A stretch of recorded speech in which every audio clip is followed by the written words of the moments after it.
morning po sa ating lahat. Bago tayo manalangin, sabihin nga po muna natin, napakabuti ng ating Panginoon. Isa pa, yung malakas. Amen. Dahil totoo nga po, napakabuti talaga ng ating Panginoon. And wala naman sigurong bagay sa ating buhay na hindi naging mabuti ang Panginoon. Tama? So, sa ating pong pag-uusapan ngayon, bago po yan, manalangin muna tayo para samahan tayo ng Panginoon.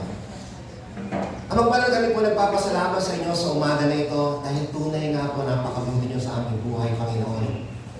Salamat po sa lahat ng mga biyaya at grasya na inyo pong pinagkakalob sa aming buhay sa bawat araw. Hindi man kami worthy sa lahat ng mga bagay na ito, ganun pa man ay kayo ay nagiging mabuti pa rin sa amin sa bawat araw, Panginoon. At sa aming pong pag-aaral ngayon, dito po sa particular na topic na behavior, Panginoon, ang dalangin namin ay kung meron mang pagkukorek, kung meron man pagtutuwid, Panginoon, kung meron man pong mga dapat kaming ayusin sa aming buhay, saan pong mapapakinggan na ito, ay tulungan niyo kami na maproseso ang lahat ng mga bagay ito, upang sa gayon kayo ang madakila, Panginoon, sa aming mga buhay.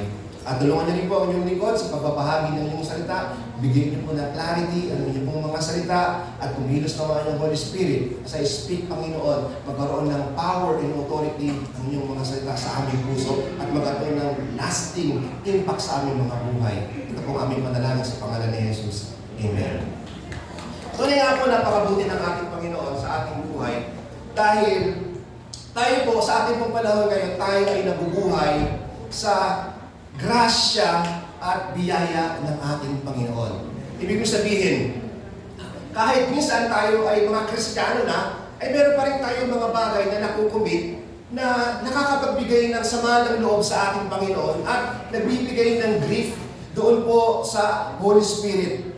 Meron tayong mga asal na minsan talagang hindi tayo aware, pero yung mga bagay pala nito ay kasalanan sa harapan ng Panginoon. Di ba? Minsan ganun kala natin okay lang yung ganito, okay lang yun, pero yung mga bagay pala na ito ay kasalanan sa harapan ng ating Panginoon. And sabi ko kung bakit mabuti ang Panginoon, dahil kahit tayo ay mga Kristiyano na, nakakagawa tayo ng mga bagay na yun, pero yung full measure ng judgment ng Panginoon ay hindi natin natatanggap. Di ba? Alam niyo, sa Old Testament, kung mabasa ninyo, yung mga bagay, kahit mga simpleng mga bagay, kapag ka hindi align sa plano ng Panginoon, hindi pasok sa kanyang palatuntunan, alam nyo, pwedeng patayin sa pamamagitan ng bato. Simpleng mga bagay. Meron ako nabasa nung nakaraan, nagmura. Ginamit yung pangalan ng Panginoon sa isang bagay na hindi tama. Ang ginawa nila, sabi na, ilabas nyo sa kampo, patong yung mga kamay, yung mga nakarinig sa sinabi niya, then patayin nyo sa bato. Simple. Doon sa panahon ng Old Testament. Pero ngayon sa ating panahon, napakasalamat sa Panginoon dahil napakabuti niya talaga. Yung mga bagay na ganoon ay pinapalampas niya. Bakit? Kasi ang gusto ng Panginoon, bago man siya dumating, ay makapagsisi na tayo sa mga kasalanan natin. Kaya napakabuti ng Panginoon. Pero, over time, ang mga maling behavior na ito, kapag pinabayaan natin, ay ito yung bumibihag sa atin para ilayo tayo sa Panginoon, ilayo tayo sa gawain, alipinin tayo at igapos tayo ng mga makamundong gawain na ito.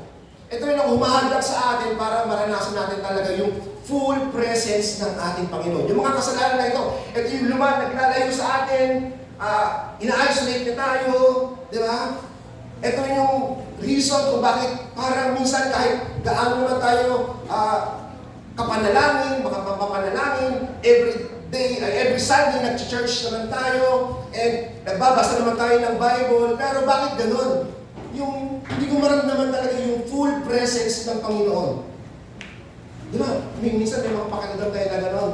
Dahil yun sa mga kasalanan na unaware tayo na ito pala ay mga kasalanan. Mamaya makikita natin.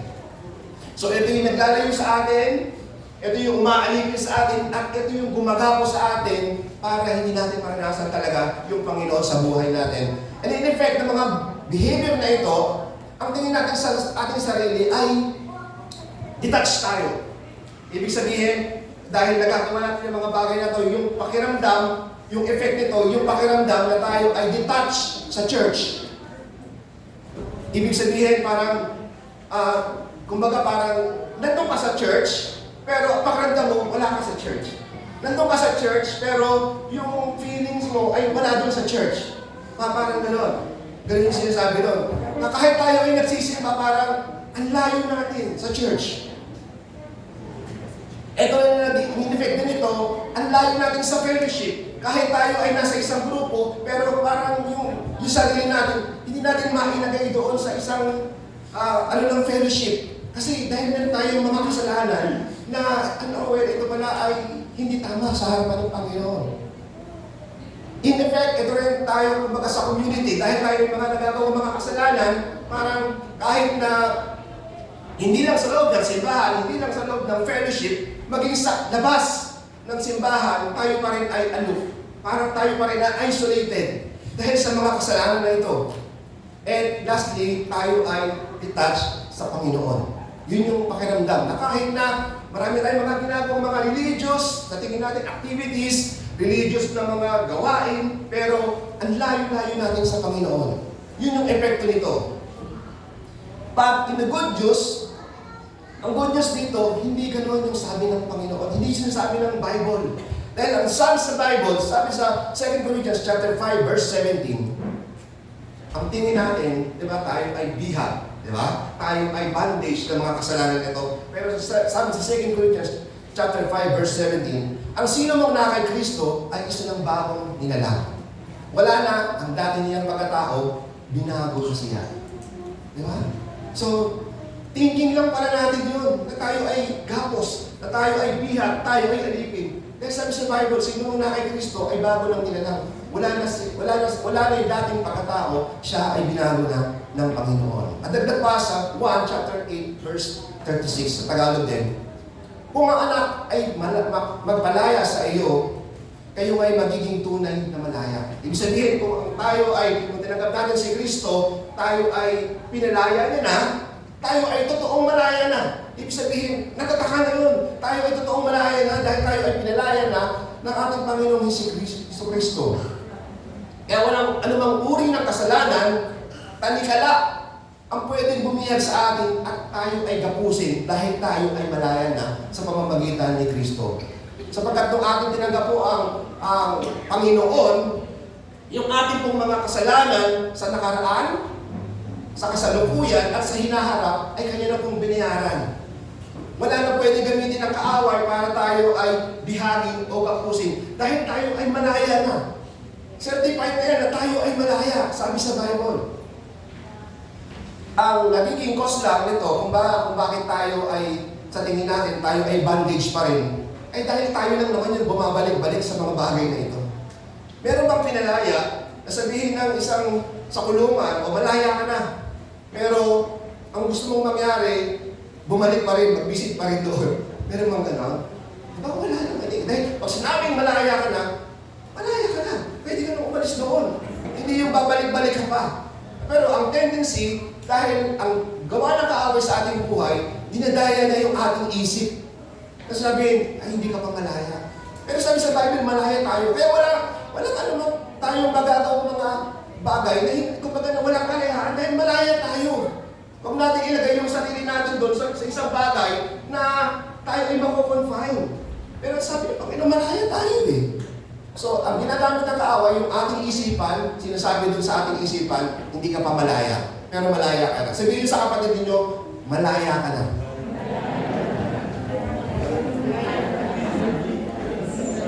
Isa pang bagay na ginagawa ng kaaway para tayo ay dayain, yung ating guilt sa ating sarili. Yung guilt, ito yung pinakamahirap eh. Yung nakagawa ka ng kasalanan, pero pinalaya ka na ng Panginoon, pero ang ginagawa ng kaaway, dinalasan na yung isipan mo at sasabihin, nagkasala ka, yari ka. Diba? Ayun yung pinakamahirap na alisin sa lahat, yung guilt. Pero kung tutusin sabi ng Panginoon, yung kasalanan natin sa nakaraan, sa hinaharap, maging sa yung sa hinaharap, sa kasalukuyan, sa maging sa hinaharap, ay binayaran na ng Panginoon eh. Diba? Pero yung guilt na yun, ang ginagamit ng kaaway para tayo ay dayain. Dayain lang ha. Pero hindi talaga totally kayang igapos. Isa pa, sino dito nakakaroon ng word na FOMO?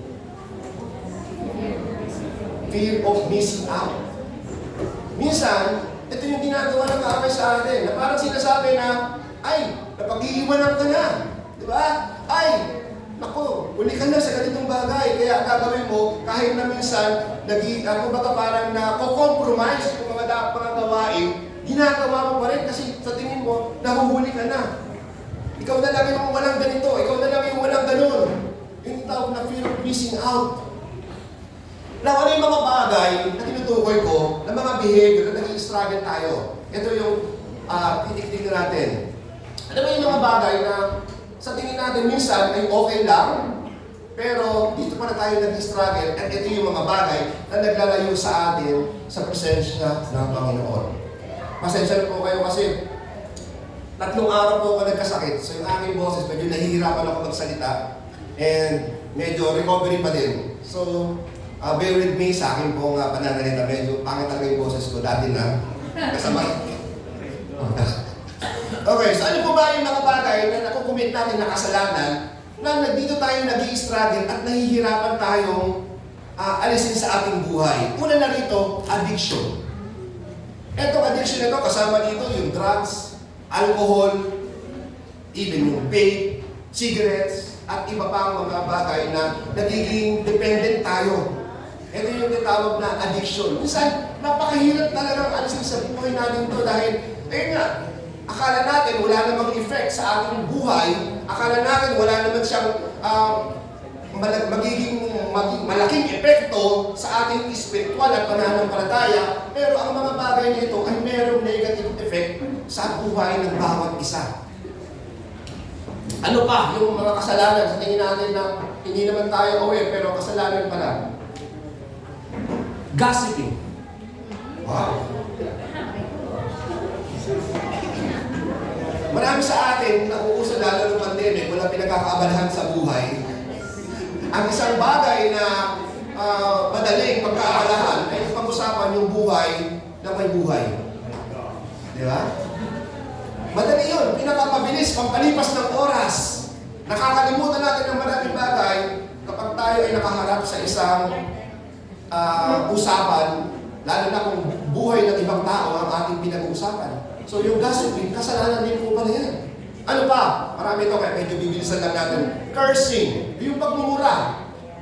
The habitual use of offensive language which can harm communication and create negative environments. Naalala ko, ito naman, pagkaraniwan lang naman ito na example ng mga ginagamit ng mga pastor daw. Sabi nila, nung bata pa ako, narinig ko na tayo yung mga example kapag nag-preach sila. Sabi nila, yung mga nanay daw, yung mga magulang, kapag ang kanilang anak na maliit pa at natututo na magsalita, ang unang natututunan daw ay mura, tuwang-tuwa pa yung magulang. Di ba? Wow! Yung anak ko marunong na magsalita. Kaya mura nga lang. Di ba? Totoo naman talaga yun eh. Tuwang-tuwa pa tayo. Yay! Yung anak ko marunong na magmura. Skupo. Di ba? Pero sabi ng kasalanan pala yun.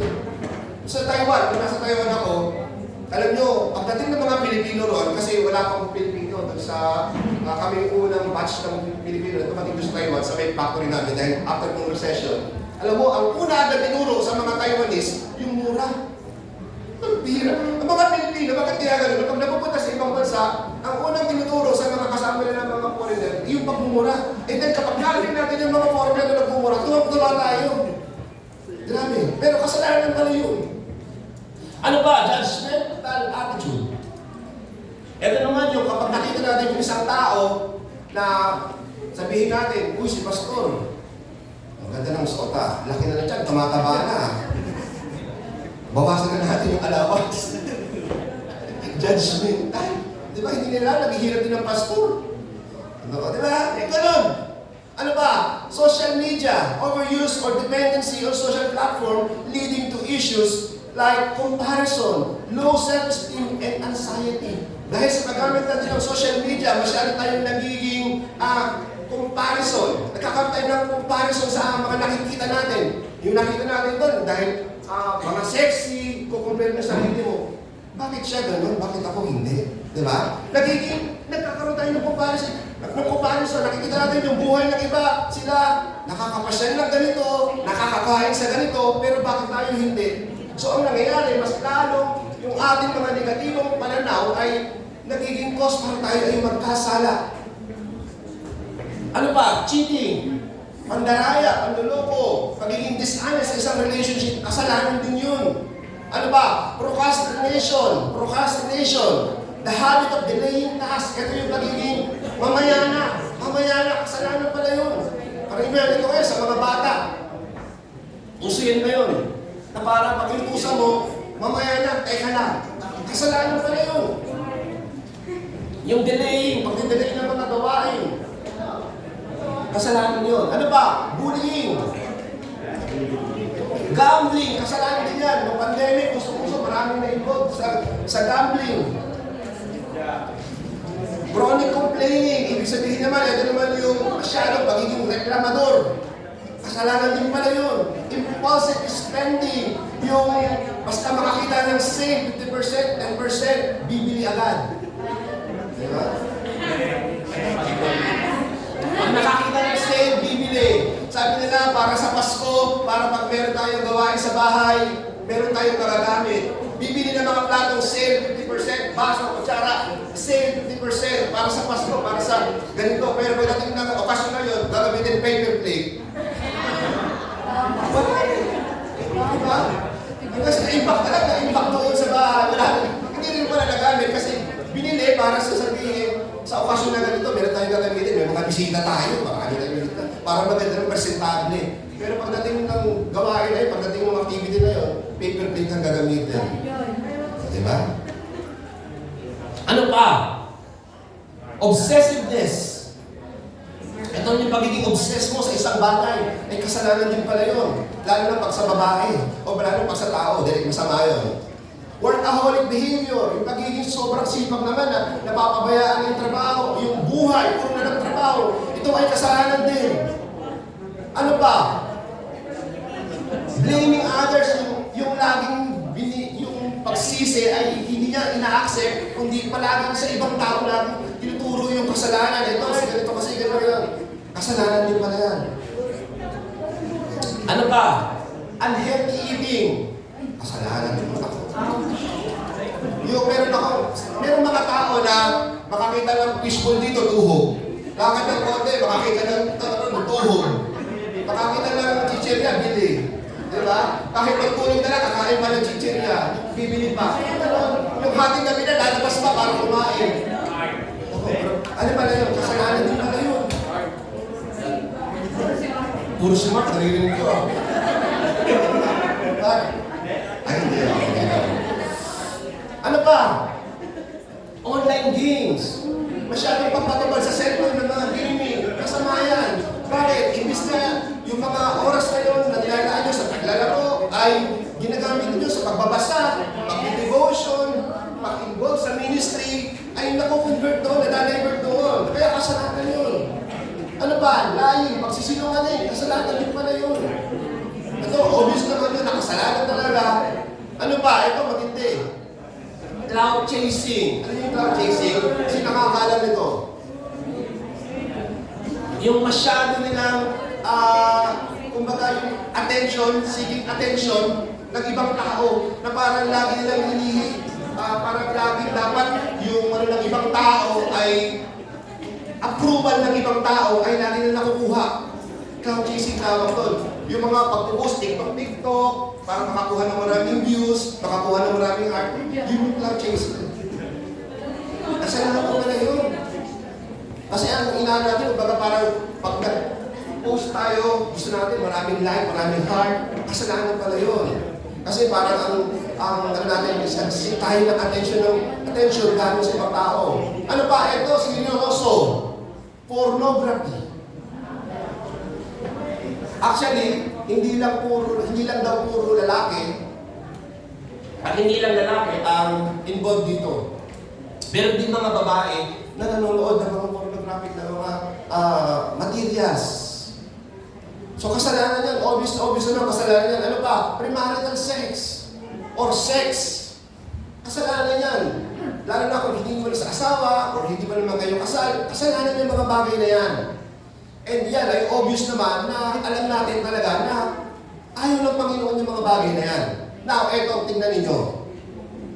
Kung papaano binabago ng mundo yung mga kasalanan na ito. Alam natin, nakita natin, kasalanan niya mga bagay na yan, and ayaw ng Panginoon yan. At sigurado, yung mga kasalanan na yan ay may kaparusahan. Tama ba?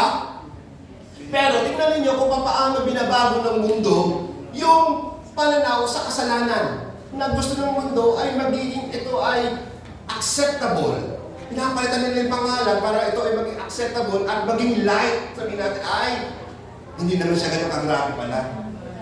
Tingnan ninyo yung mga ginawa dito, paano nila binago yung pangalan para maging acceptable ng mga bagay na ito. Sabi nila, a person is no longer lazy. Ang isang tao raw ay hindi na tamad. He's merely motivationally dispossessed. Kulang lang siya sa motivation. Hindi talaga siya tamad. Diba? Ang ganda no, motivationally dispossessed siya. Hindi na siya lazy. Pero ang lazy ay katamaran. Pero pinagda ng pangalan, pinaganda, motivationally dispossessed. Wow! Diba na? Bigla na iba yung pananaw. Hindi na siya parang kasalanan. Light na lang siya. Ano ba? Shoplifters are not thieves. They are cost living adjustment specialists. Wow, specialist pa. Parang naging high-tech. Yung shoplifter, pagka nahuli ka niya na nag-shoplift ka, 10 times yung additional na babayaran mo. May picture ka pa, tapos nakapost pa doon. Ganun kagrabe yung kasalanan na yun.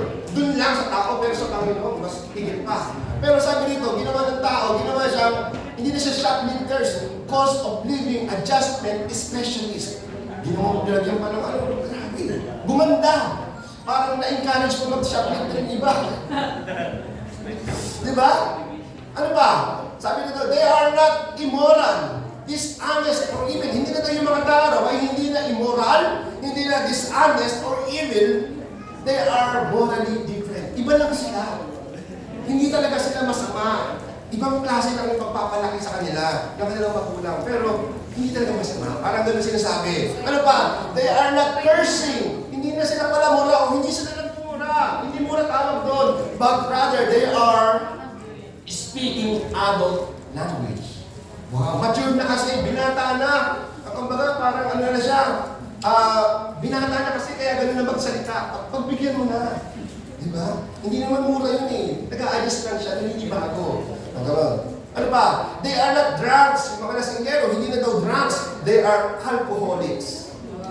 Ganda, di ba? They are not called liars. Hindi na sinungaling. But rather, they are called creatives. Wow. They are not fornicators. They are called cohabitators. Ibig sabihin ng cohabitators, parang nakiki-ano na lang sila. Nakiki-joy, parang gano'n. Ano ba? They are not baby killers. They are abortion providers.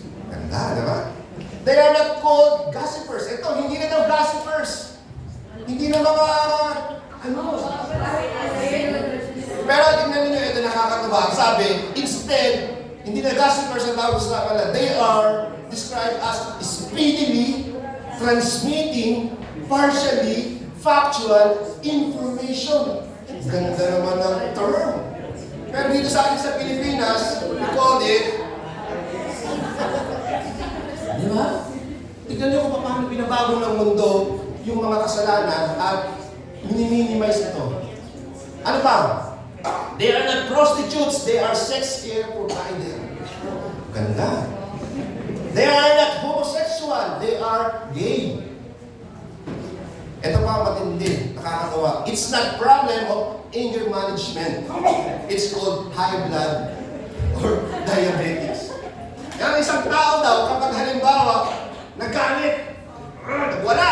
Sasabihin ng ibang tao, pagbigyan niya na high blood kasi. Kaya yung kasalanan, naging high blood na lang.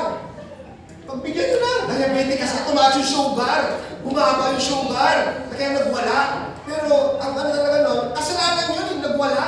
Kasalanan yun. Kumbaga anger management yun. Pero ang ginawa ng tao, binabago nila para ma-minimize, hindi na anger management, hindi na siya basagulero. Kung tawagin natin sa madalas na high blood na lang. Diabetes na lang. Kaya ganun siya mag-react. Di ba? So, tingnan niyo kung paano ginagawa ng mundo para yung mga bagay na ito ay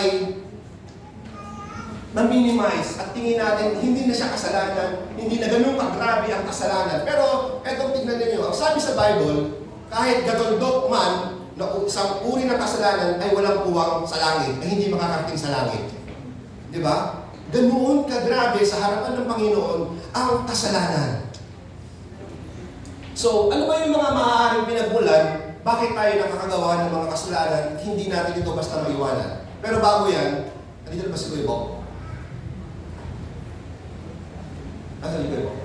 Bago yan, tawagin mo natin si Kuya Bob para sa kanya pong short na testimony sa kanyang mga pinagdaanan din patungkol sa mga kasalanan natin pong nakita. Palakpakan ng bulan sa Kuya Bob.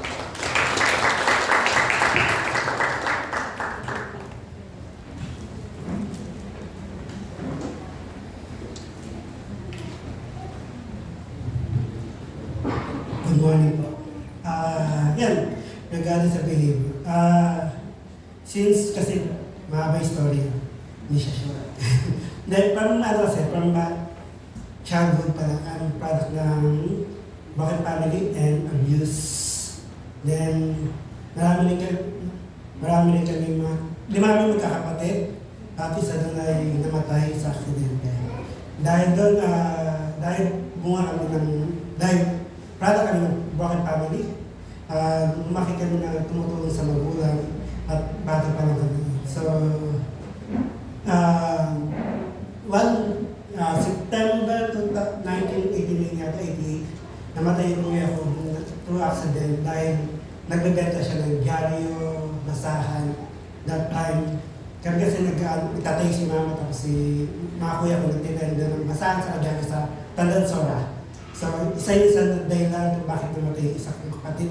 At dahil doon, naisip ng mama kong mag-alaga na kami ng baboy. So, parang hindi na kami mabawasan 4 magkakapatid. No? Sa takot na mabawasan pa dahil sa aksidente. Naisipan mag-alaga ng baboy. And isa yun sa mga dahilan ng kapitbahay namin ay pinagtitripan kami o ginugulo kami. Or na-experience namin ng mga words na abuse ng words o yung mga ibang masasakit na salita. And na-witness ko rin na sumangalin yung kuya ko ng kapitbahay namin. So, ganun katindi yung mga na-experience ko. And one time, so naalala ko yung bata ko na pinakamatinding away ng doon sa brothers ng magkakapatid. Kasi magkakapatid yung kapitbahay namin. So, nag-reaching na yun din. And isa lang ang tagapagtanggol namin at si mama yun at si ate. And si kuya kasi hindi na masyado nagpe-permit sa bahay. Pero ito, kasi dahil na doon sa mga ano yun. So sila mama at kuya lang ang nagpumatayo namin taga-protect. Wala kaming father para protect sa amin dahil doon sa mga trip. And balak din saksakin yung baboy namin. So dahil nga doon sa mga trip nila, hindi namin naintindihan kung bakit ganun yung trip nila kasi dahil hindi lang naman kami may baboy doon, pero marami naman kasi may baboy. Pero na-experience namin mga doon. So dahil sa sobrang takot ko na hindi na ako masyadong naglalabas, hindi na ako at sa mga maling desisyon ko yung mga doon. Then yun, dahilan kung bakit ako may stage fright dati. No? Meron pa naman yung konti lang, pero still na-overcome naman. So kung mamaya, then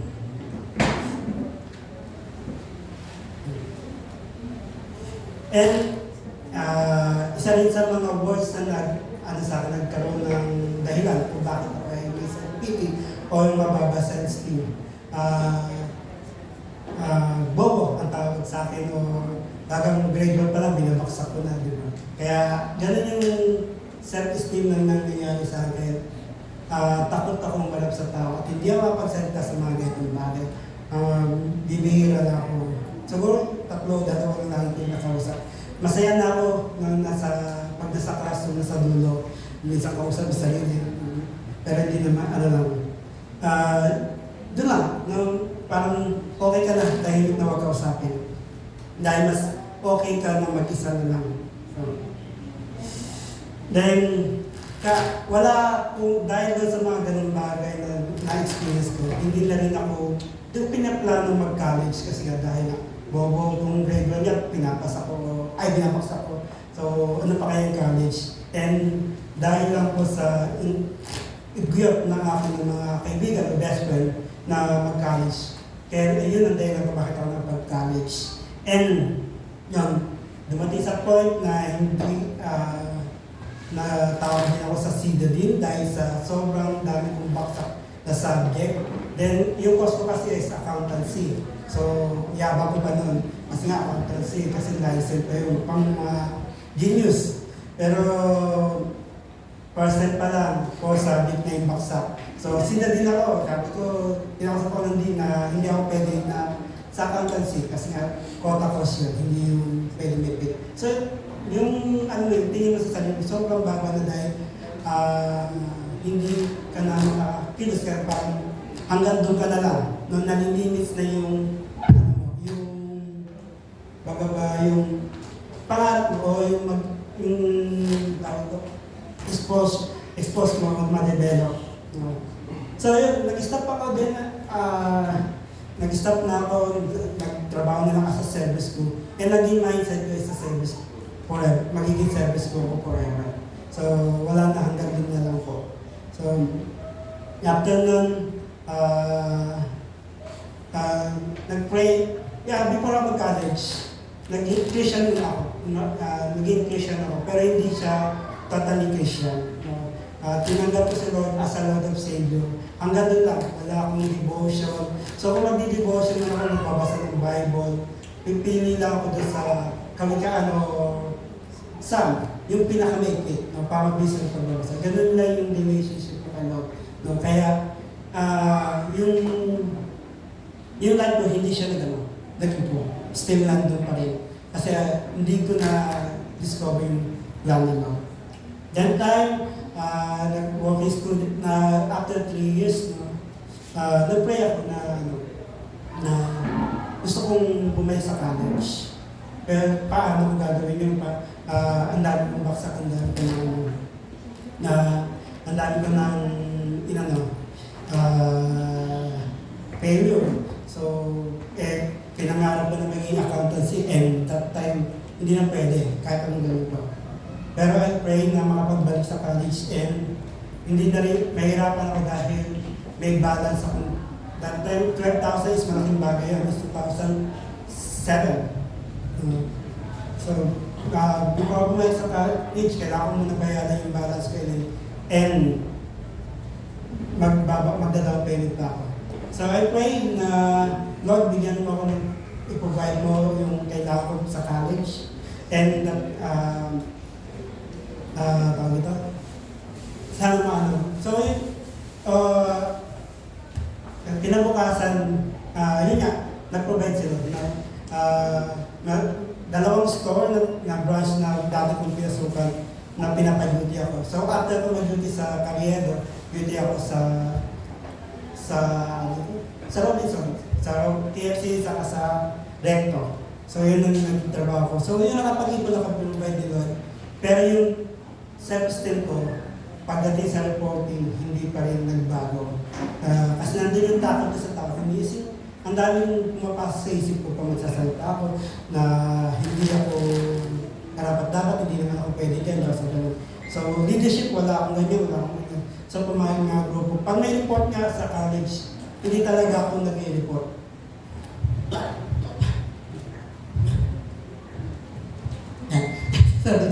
Yan, tawag ito. Yan, So, ayan, tawag ito, wala. Ang dali lang. Nervous na. Okay. Go.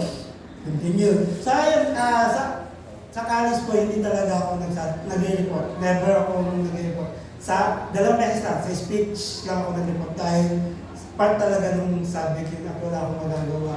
Kailangan mag-report ako mag-salita sa harap. Pero the rest, the report, mas pinipili ko mag-paid kaysa sa mag-report. As in talagang nervous. Doon lang na sa speech, magsasalita kami sa harap ng classmate ko yun one time, yung professor ko, tatawag na talaga ng medic. No? As in talagang hindi ako makapagsalita o talagang hirap magsalita. As in nervous, namumula na, tatalagang papatawag na ng nasa clinic. No? Kasi yun na talaga yung siguro mga 5 minutes before ako makapagsalita. Pinipilit ko siya. No? Dahil nga dun sa mga takot ko sa tao. So ganun ako katinding nag-struggle doon sa college ko. No, na gusto kong ano. Pero, thankful ako kay God na tagang yung bumalik ako, hindi pa yung speech na yun, naitawid naman. Pero yun lang nga, todo yung nervous sa mga classmate ko, yung mga, yung mga professor sa ganung paraan dahil nga sa stage prize ko. Hindi kasi ako papatayo sa stage na mag-isa lang. So, although nag-ministry ako dati sa theater, pero may grupo kasi. No, may tatago, may sarili ko, nakagaling ako. So, hindi ko pinapakita yung mukha ko. So, ganun yung low steam ko. Then, after nun, nakakalungkot man, pagbalik ko, baksak ulit na naman ako sa may back subject na naman ako. So, yung naramdaman ko talaga na bigat o lungkot o yung iyak ko na para sa akin ba to. So I pray, no? Una kasi, di ba, hindi ako pwede sa accountancy. Nagpalit ako ng financial accounting. So, inalawd ako. Nag-pray ulit ako. So, sila din na naman. So, pray na ako na ano ba talaga dapat kong gawin? Ano bang course para sa akin? So, alam kong hindi ko lang pinangarap maging accountancy. Pero, yun nga, binata ko ni Lord sa ano bang gusto mong work na pinapangarap. Yung mag-work sa bangko. So, yung course na yun ang pinuha ko, banking finance. So, nung time na yun, tuloy-tuloy na. No? Inalay na, pero yung promise ko kay Lord, doon sa sinabi ko, i-provide niya ako ng efficiency, hindi ko natupad. Kasi dahil, sabi ko sa kanya, Lord, pag binalik mo ako sa school, binalik mo ako sa UE, magpupuntin niya ako mag-ministry doon sa campus namin. Kasi mayroon kami cell group doon sa campus at may cell leader ako doon na nag-assist akin. No? And yun ang pinabis ko. No? Pero hindi ko natupad dahil sa sobrang busy and hindi pa rin ako ready that time. Kasi dahil nahihiya ako, may guilt pa rin ako na mayroon akong mga bagay na hindi na isusuko. No? Na hindi pa rin pwedeng, hindi pa rin ako ready. No? Pero, and, saka, ayun,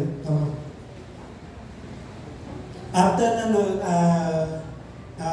yung nag-shift na ako sa banking finance, hindi ko alam kung paano ako mag-i-start, no?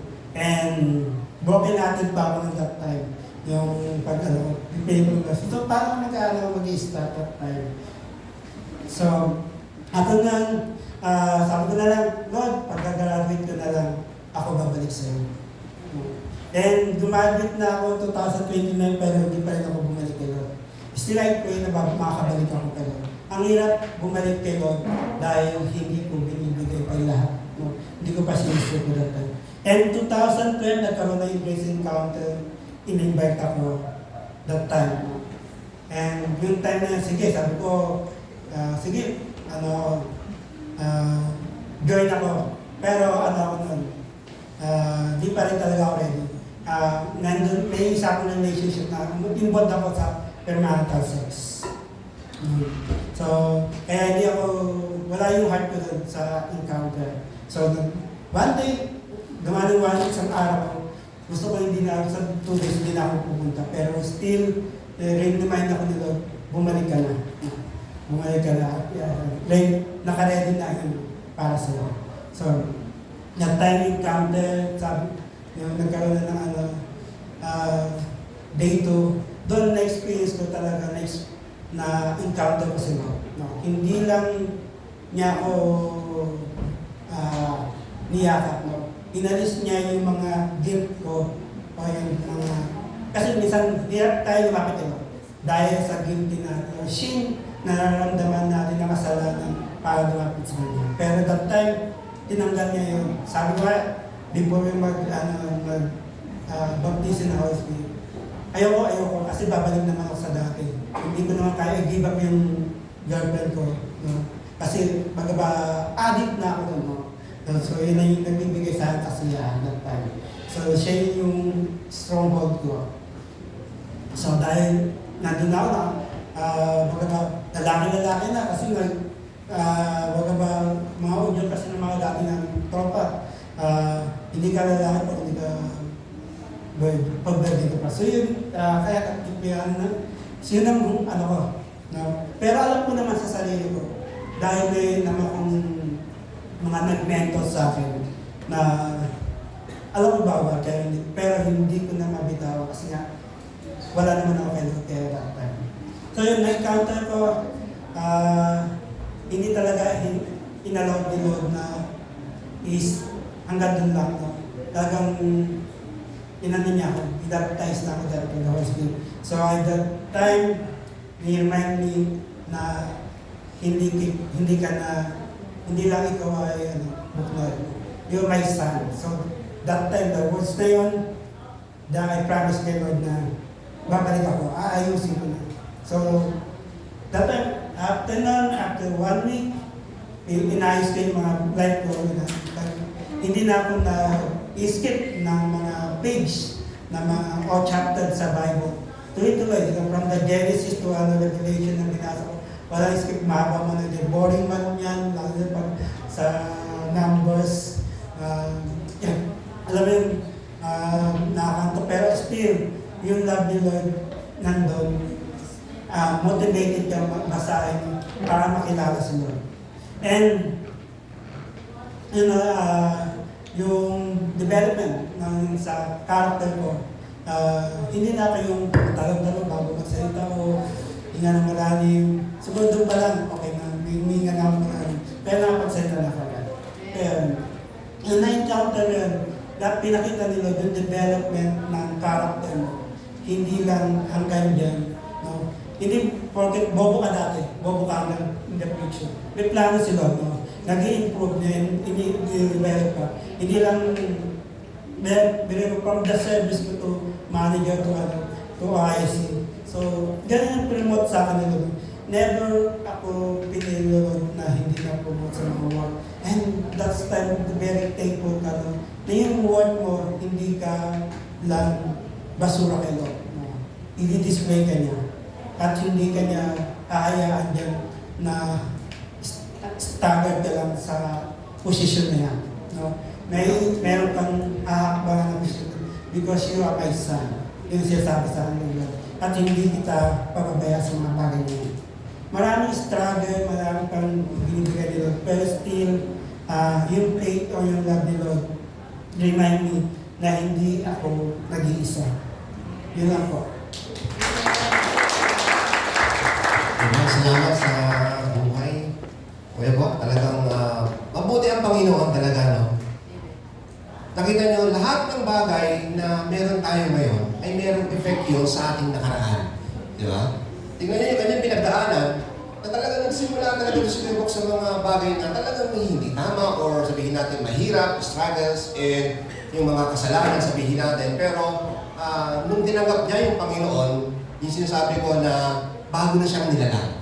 Di ba? Nag-iba yung buhay niya, nag-iba yung kanyang pananaw, nag-iba yung kanyang perspective sa buhay. Dahil ang Panginoon ay kumilos sa kanyang buhay. Kaya mabuti talaga ang Panginoon. Pero importante na yung mga anuman meron tayo ngayon ay siguro yung mga bagay na nag-struggles pa rin tayo hanggang sa ngayon ay importante na maunawaan natin ano ba yung ating mga pinagdaanan. Ano ba yung mga bagay na naging tumatak sa ating puso, nagkaroon ng peklat sa ating puso at tumatak sa ating isipan na nag-pause para tayo ay makagawa ng mga kasalanan. Ano ba yung mga bagay ito? So the heart of the issue, understanding our behaviors. So ano ba yung mga bagay na yan? Una rito, yung unmet needs and longings.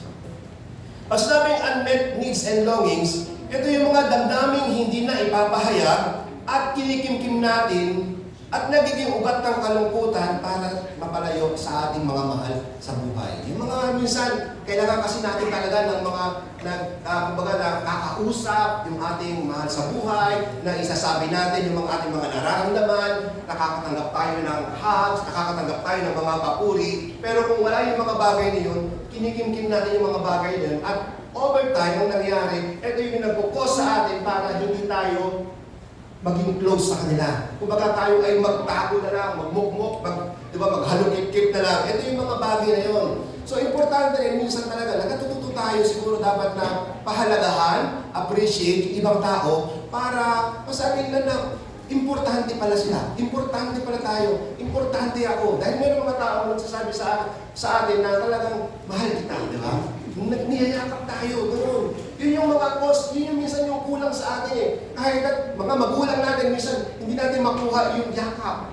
Hindi natin makuha yung sasabihin, appreciate tayo ng magulang natin. Minsan gano'n, mahirap. Yun yung nagiging cost para tayo ay makagawa ng mga kasalanan na hindi nararapat. At sa ating pansariling paraan, gumagawa tayo ng mga bagay para mapunuan yung mga bagay na ito. Tayo ay nag-i-engage sa mga unhealthy habits na nakakasira sa ating buhay at relasyon sa ating Panginoon. Ang sarili kong baga, dahil hindi nila maibigay yung mga bagay nito, gagawa ko ng paraan para masabi na mahalaga at importante ako. Di ba?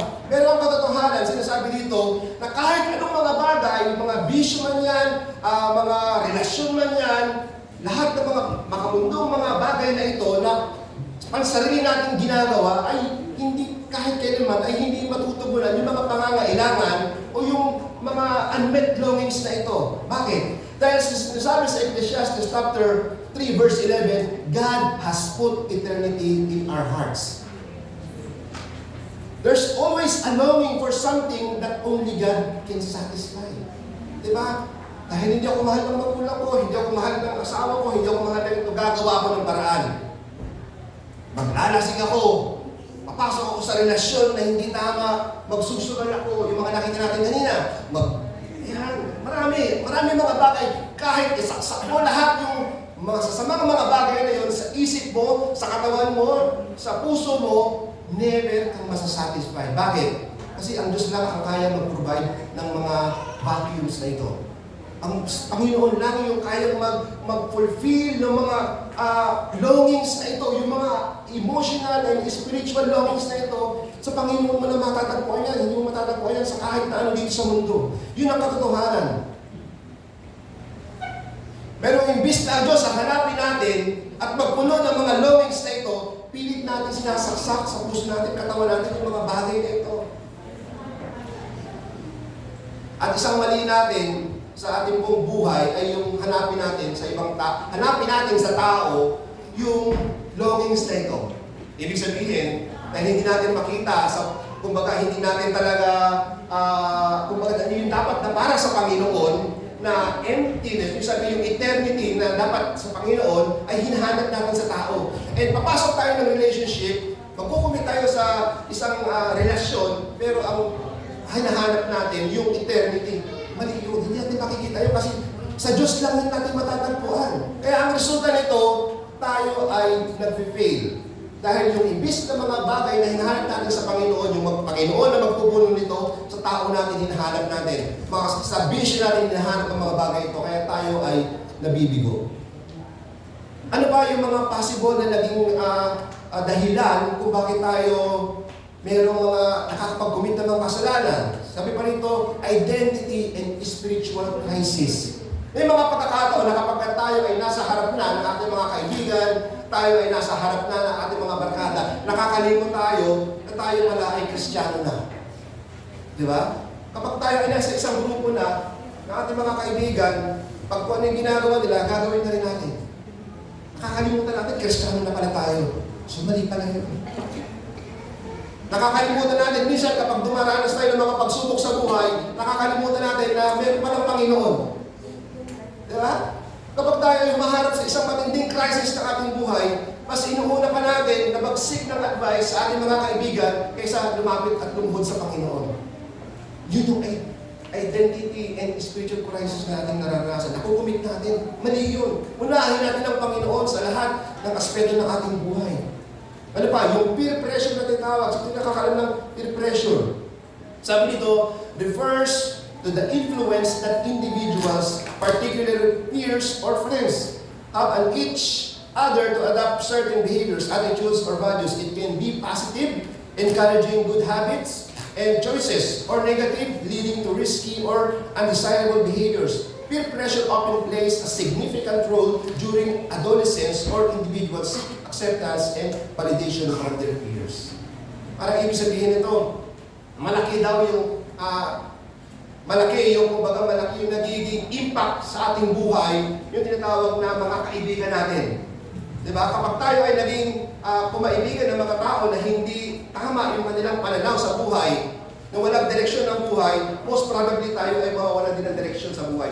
Kasi kasama natin, ganun yung mga kasama natin. Pero pag pinili natin yung mga tao may direksyon sa buhay, most probably magiging direksyon yung ating buhay.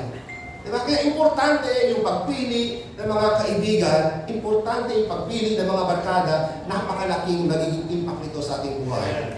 Isang kasabihan, sabihin mo sa akin yung inyong mga kaibigan, sasabihin ko sa inyo kung anong klaseng tao ka. Diba?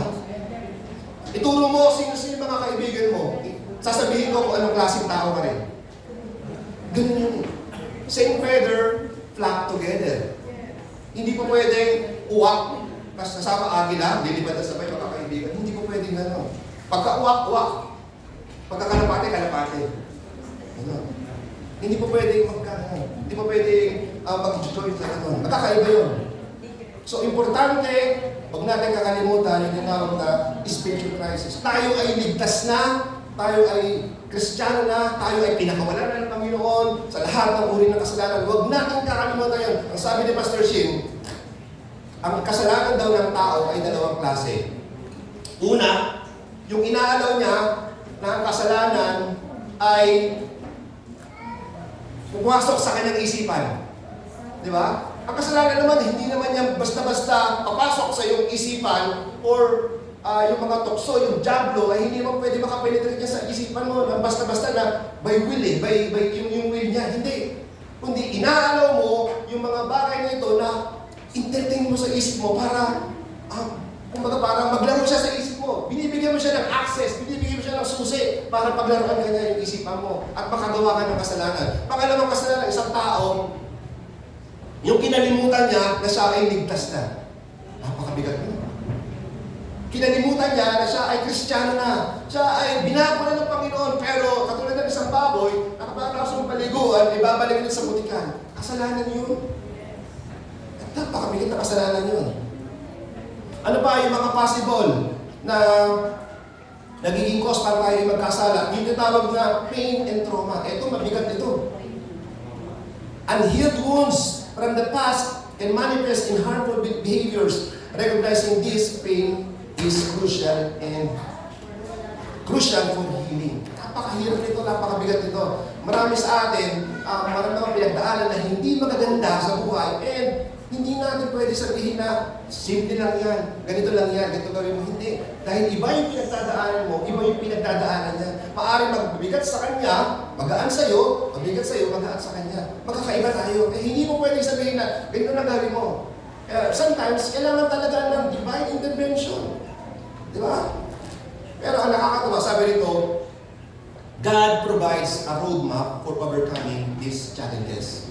Nagbibigay ang Panginoon ng maliwanag na daanan, na path, kung paano natin ma-overcome ang mga bagay na ito. Doon tayo ay malaya na, sabi ko, tayo ay malaya na, pero ang nangyayari dahil sa ating mga isipan, sa ating mga pinagdaanan, sa ating mga kaibigan, tayo ay nakakagawa ng kasalanan. Ngayon, ano ang dapat natin gawin? Sabi rito, steps to behavioral healing. Yan yung mga paraan. Una, acknowledge your struggles. Lahat ng tao may struggle sa buhay, pero pinagdadaanan sa buhay.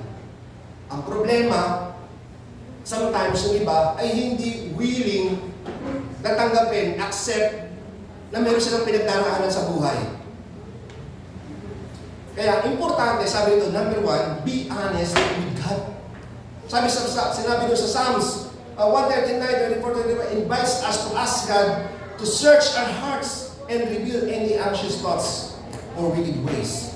Honesty is the first step toward healing. Yung maging honest tayo sa Panginoon. Hindi ka man maging honest minsan sa sarili mo dahil galit kayo.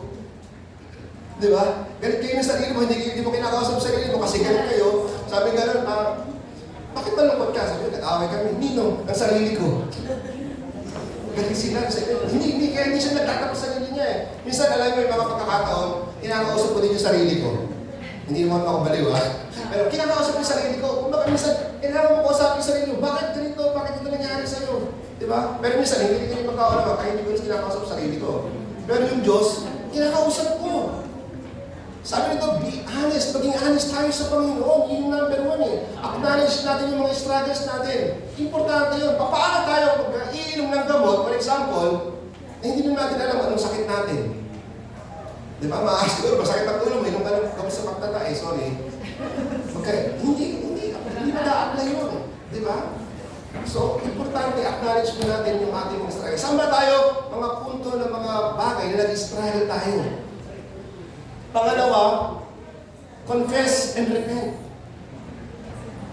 Kapag tayo lumapit sa Panginoon, huwag tayo maging mayabang. Importante na, nandun yung pagpapakumbaba eh. Confess natin sa Panginoon. Alam mo, yung isang mga bagay na minsan mahirap i-confess sa tao yung mga kasalanan natin. O kasi, naran, hindi tayo mauunawaan, i-reject tayo, i-judge tayo na ganito. Pero pag sa Panginoon tayo lumapit, 100% walang judgment. Walang lahat. Pwede mong i-open sa Panginoon. And gawin natin siguro yung pinakamaganda talaga na bagay na pwede natin gawin. Yung maging honest tayo, may confess natin, mag-repent tayo sa Panginoon sa lahat ng ating mga kasalanan. Dahil sabi sa 1 John 1:9, assures that if you confess your sin, He is faithful and just to forgive you or forgive us. Diba? Just ang Panginoon para tayo ipatawarin eh. Pangalawa pa? Seek accountability. Build relationship. Sabi nito, find trusted friends or mentors who can support you in your journey. Importante yun, yung merong accountability. Minsan, kaya hindi tayo nakaka-move on dahil minsan kulang tayo sa hatak eh. Kulang tayo sa sipa ng kaibigan natin. Yung talagang trusted friends natin eh. Minsan, kailangan natin mga tao nagko-correct sa atin. Minsan, kailangan natin ng mga tao talagang kain tayo magsimba. Kailangan yun, importante yun. Kaya ganun, hindi po pwede even si Paul. Marami siyang mga kasama na minsan pinanghihinaan siya, pero dahil sa panalangin, dahil sa kanyang mga kasama na ito, lumalakas yung loob niya, nagagawa niya rin yung mga bagay na ito dahil sa kanyang mga kaibigan, sa mga kasama niya. Ano pa? Join a support group. Meron tayong mga ginagawa dito sa ating church, mga tuntunan na maaaring makatulong sa atin, na pakinggan tayo. Meron tayong mga leaders, meron tayong mga kasamahan, may fellowship doon sa ating mga grupo na pwede tayong mag-unload. Diba? Pwede tayong makakuha ng lakas ng loob. Alam na yung mga tatay, isa kasi sinasabi ko na isang maganda na nagagawa ng mga tatay ay yung pagpapalakasan. Diba? Na kahit alam niyo yung mga tatay, kasi minsan kahit sa mga asawa hindi masabi, pero sa mga kagrupo nasasabi nila, sa mga kapwa lalaki nasasabi nila. Ay nakakatuwa dahil nagiging ngayon, natututo na sila mag-open. Yun ang nakakagawa ng mga pag-join sa mga cell group. Ano pa? Replace negative patterns with positive actions. Tingnan natin ano ba yung mga nag-trigger para tayo ay makagawa ng mga kasalanan. Understand what prompts your behaviors. Saan tayo natutokso? Saan mga parte ng mga buhay natin na tayo ay sa tingin natin palaging nahuhulog? Ano yung mga nag-trigger? Ito ba yung mga barkada? Ito ba yung mga pagkakataon na madilim? Mag-isa ka? Ano ba yung mga bagay na yun? Importante, malaman natin yan. Ano yung mga nag-trigger sa atin? Bakit ba tayo nagiging magagalitin? Ano yung mga nagiging cause? Di ba? Importante, malaman natin. Sabi pa rito, engage positive alternatives. Imbes na tayo ay mag-engage sa mga hindi maganda, palitan natin ng positive. Kung ang isip natin at tutok tayo ng kaaway na gumawa ng mga negative, palitan natin, gawin natin positive. And lastly, cultivate a renewed mind. Ito importante ito eh. Paano? Meditate on scriptures. Sabi sa Romans 12, chapter 2, encourage us to renew our minds. Fill your thoughts with God's truth and promises.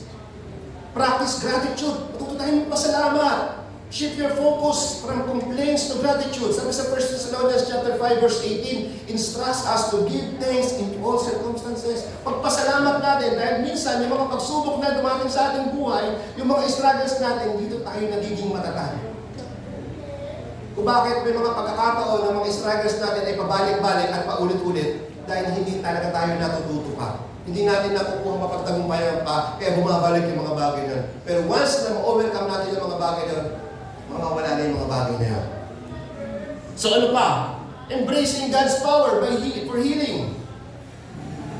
Importante rin ito. Sabi ko, dahil malaya naman talaga tayo, sino ba makakapagpalaya sa atin? Talaga lubusan. Para tayo makahilap sa mga bagay na yun, kundi ang Panginoon lang. So kailangan natin tanggapin yung mga bagay na ito. Una, trust in God's grace. Minsan, ang problema ng isang tao, kapag ka nakagawa siya ng kasalanan, ang tingin niya ay nawawala sa kanya yung salvation. Di ba? Ay, backslide na naman ako, nakagawa ko ng kasalanan. Hindi ganoon. Eh, paano kung confess ka na naman, di tinagap ka naman ng Panginoon, nakagawa ka naman, ay, backslide na naman ako. Nakatanggap ka naman, tapos nakagawa ka ng kasalanan, ay, backslide na naman. Hindi ganoon ang buhay. Once na tinanggap na natin ng Panginoon, nandun na yung Panginoon. So, ano nangyayari? Kundi, nasasaktan lang natin ng Holy Spirit sa ating mga ginagawa ng mga bagay ito. Ephesians chapter 2, verse 8 and 9 reminds us that we are saved by grace. Ligtas na tayo. This grace is not just for salvation, it's for daily living and overcoming our struggles. Yung grace na ito, hindi lang ito kumbaga yung sa yung kaligtasan na sinasabi, kundi yung grace sa araw-araw ay pwede natin i-imply. Natanggap natin yung grace nung tayo ay nakaligtas na, pero yung grace na other na gusto lang ipakita nito is yung grace sa araw-araw na sa kahit na tayo ay araw-araw nakakagawa ng kasalanan, sometimes pag in-imply yung grace na yon ay malinis pa rin tayo sa harapan ng ating Panginoon. Pero nag-grip yung Holy Spirit. Di ba? Kaya nga, sabi nga, di ba, yung grace na salvation na yon is once na tayo ay humaharap sa Panginoon, tayo ay malinis na. Hindi na talaga tayo marami kahit na nakagawa tayo ng kasalanan at tingin pa rin sa atin ng Panginoon, tayo ay malinis pa rin. So, ito yun. To fully understand the grace, we need to consider who we are without Christ and who become with Christ. Ito daw, nung wala tayo sa grace, we here born in sin. Tayo ay makasalanan. We were guilty in breaking God's holy laws. We were enemies of God. Kung tayo ay walang grace, hindi pa natin natanggap yung grace, deserving of death. We were unrighteous, without means of justifying ourselves. Spiritually, we were destitute, blind, unclean, and dead. Our souls were in peril of everlasting punishment. But by the grace of God, tayo ay kanyang iligtas at pinagpapala pa. Yung kung wala yung grace, ay yung mga pwede natin sasapitin. Pero sa grace ng Panginoon, yun yung natanggap natin. Hindi lang tayo niligtas ng Panginoon, tayo ay pinagpapala pa niya. Kaya kailangan natin ng grace talaga ng Panginoon sa araw-araw. Ano pa? Rely on the Holy Spirit. Galatians 5, verse 16, walk in the Spirit and you shall not fulfill the lust of the flesh. Kapag tayo ay namumuhay at lumalakad sa Espiritu ng Panginoon, hindi tayo magde-desire ng mga makamundong mga bagay na ito. Diba? Kasi sabi naman doon, hindi po pwedeng sa isang lalagyan, ay hindi po pwedeng magsama ang masama at mabuti. It's either masama or it's either mabuti. Diba? Pero kung tayo, yung mga bagay na yun, ay yung Holy Spirit ang nagdidig sa atin, mabuti yung mga bagay na nandoon, so makakapamuhay tayo ng mabuti mga bagay, hindi tayo magdi-desire ng mga makamundong pagnanasa nito. 1 Corinthians chapter 6, verse 11, but you were washed, tayo ay hinugasan na ng Panginoon. You were sanctified. Tayo ay pinababalan ng Panginoon. You were justified in the name of the Lord Jesus Christ and by the Spirit God. Di ba? Sa Holy Spirit, siya yung nagpapabanal sa atin. Siya yung lumilinis sa atin. Ano pa? Develop spiritual discipline by prayer and fasting. Alam nyo, isang bagay na napakahalaga na gagawa ng prayer and fasting. Minsan, ang prayer yung ordinary prayer, kaya niya tayong alisin sa pagkakasala, patawarin sa pagkakasala. Pero may mga bagay, may mga kasalanan na napakabigat na hindi kaya basta ng ordinary prayer. Kaya kailangan natin mag-fasting. Yun ang nagagawa nun. Importante yun. At minsan, hindi lang nakukuha sa prayer and fasting, kundi sa pagpapanalangin din ng grupo. Yung ipinapanalangin natin ng kapatiran, na marami tayong nananalangin para sa ating kapatiran, malaki ang nagagawa nun, malaki ang pagbabago nun. Di ba? Kaya minsan, huwag natin baliwalain yung prayer and fasting. Yung fasting. Di ba? Yung cell group prayer. Napaka-importante yun. Imagine, may mga taong nananalangin para sa'yo, gaano ka pinagpala. Di ba? May mga nananalangin na tao na kahit na wala ka doon, ipinapanalangin ka. Ang laking tulong mo sa pananampalataya, ang laking tulong mo sa buhay mo. Dahil sa mga ganung mga bagay, tuluyan tayong nakakailan po sa mga kasalanan na ito. So, salamat sa mga taong nananalangin. Ano pa? Sabi rito, Ephesians chapter 6 verse 12, "For we wrestle not against flesh and blood, but against spiritual principalities, against power, against rulers of darkness in this world, against spiritual wickedness in high places." Bakit kailangan natin manalangin? Bakit kailangan natin mag-fasting? Bakit kailangan natin ng group prayer? Dahil sabi rito, we are not wrestled not against the flesh and blood, but ang mga kalaban natin dito ay mga spiritual beings. Against rulers of darkness of this world. Ganun kagrabe yung ating pinaglalaban dito, yung ating mga kalaban dito. Hindi lang basta ordinaryong kasalanan. Against spiritual wickedness in high places. Ito yung mga kasalanan, ito yung mga diablo na kayang kontrolin na yung isang bagay na i-manipulate na yung isang bansa. Kung bakit ang isang bansa meron hindi kumbaga napaka-secluded na bawal pumasok ang Kristyanismo dahil merong demonyo na nagpo-control doon na hindi makapenetrate yung gospel. Ganun katindi yun. Kaya kung ordinaryong panalangin natin, yung gagawin natin na hindi man lang tumago sa kisame, paano mo titigmain yung bagay na yun? Hindi ganun kadali yun. Kaya importante ang panalangin. Huwag natin madaliin. Dahil ang kalaban natin ay hindi mga taong ordinaryo, kundi mga spiritual realms ang kalaban natin dito. And, lapit na po, last two. Focus on Jesus. Ito importante ito. Hebrews chapter 12 verse 1 to 2 encourage us to fix our eyes on Jesus, the author and perfecter of our faith. When we focus on Him, we find the strength to overcome. Sino ba ang pwede natin lapitan para mapagtagumpayan natin? Wala namang iba kundi ating Panginoong Kristo lang. Di ba? Yung preaching ko doon sa Caloocan. Meron ng Diyos na kayang gumawa ng mga ginagawa ng ating Panginoon? Wala. Kaya bang magpakilos ng mga disaster, mga calamities? Meron bang Diyos na kayang gumawa ng ganun? Wala. Si Kristo lang. Ang Diyos lang, ang Panginoon lang. And lastly, para sa mga hindi mananampalataya o gusto ng renewal ng kanilang pananampalataya para talagang totally break free dito sa mga bagay na ito, accept Jesus Christ in your life. Importante ito. Dahil sa atin lang hindi natin kaya ito, pero pag tanggapin natin si Jesus Christ, sigurado, makakalaya tayo. 2 Corinthians chapter 5, verse 17, "Therefore, if anyone is in Christ, he is a new creation. The old has passed away, behold, the new has come." Bago lang nila lang kung sino mang makipagpisa kay Kristo, tanggapin siya ay magiging isang bagong nilalang na siya. Lahat ng mga tanikala na nakakabit sa kanyang katawan, sa kanyang isipan, sa kanyang puso, lahat ng yun ay totally mawawala. Yun yung sinasabi ko. Kasi bagong nilalang ka na eh. Wala lang sabi. Nasa sa'yo na lang, kaya ka nagkakasal. Dahil bumabalik-balik ka.